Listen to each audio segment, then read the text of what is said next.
upon the clouds of heaven, Christ shall come to earth again. Will the world be glad to see him when our Lord shall come again? Je t'en prie. Nous lisons le verset 19 maintenant.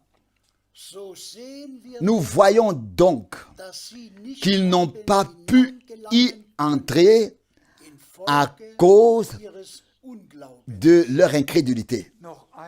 Encore une fois, l'accent est mis sur l'incrédulité.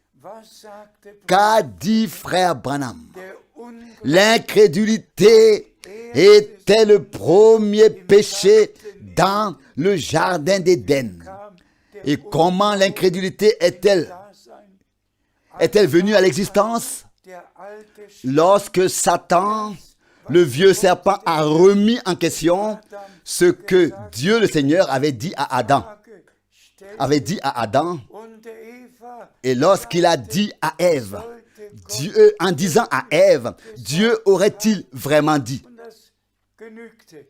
Et cela a suffi.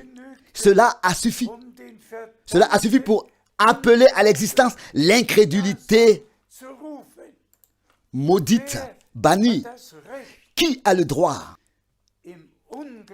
droit de persister dans l'incrédulité, de ne pas accepter et de ne pas croire ce que Dieu a promis? Frères et sœurs, ici, c'est du sérieux sacré.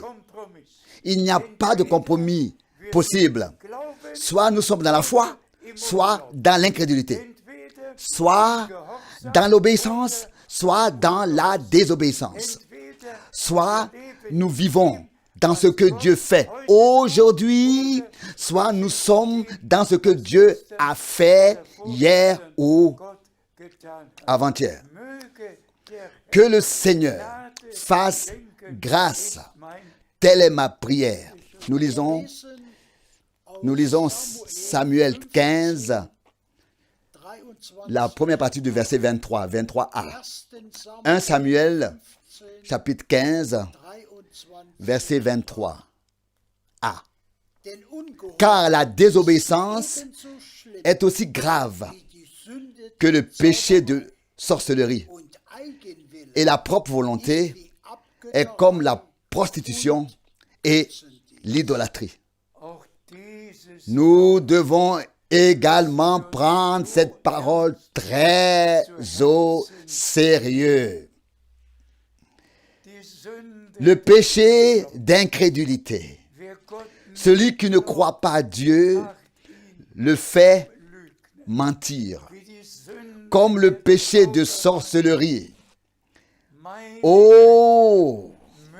Puisse Dieu vraiment accorder la grâce que tous pénètrent dans la vraie foi à laquelle nous avons été ramenés par le message. Et frère Branham nous a pourtant ramenés justement à la parole originale.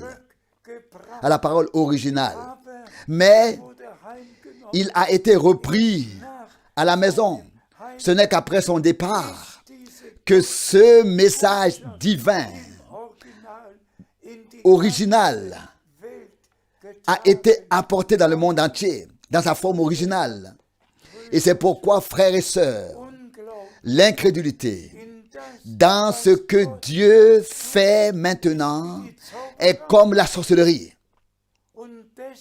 Et c'est pourquoi nous devons dire clairement à tous, il ne suffit pas de croire en ce que Dieu a fait hier, mais il faut accepter ce qu'il fait aujourd'hui par grâce.